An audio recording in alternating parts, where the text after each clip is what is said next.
Hello and welcome to another tutorial.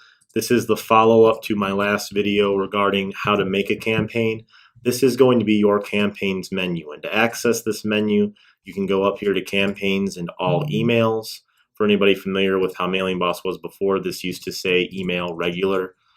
So here is a list of all of the campaigns you've made. This will show any messages from sequences as well.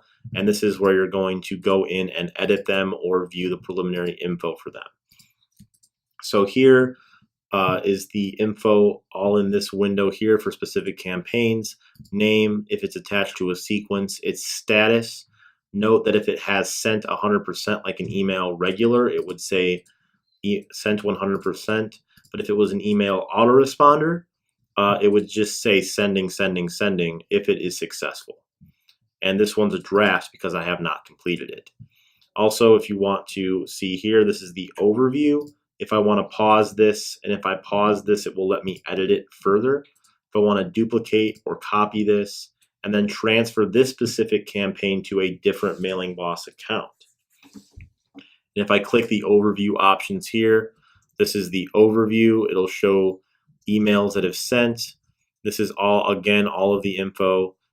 You can see the web version right here by clicking this eye icon.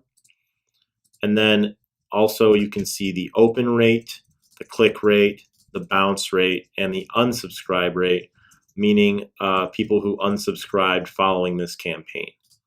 Okay, so that is basically everything you need to know about this area where you can check on the status of your campaigns and view this menu where you can list all of your campaigns.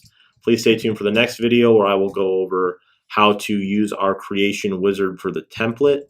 So please stay tuned for that, and as always, have a great day.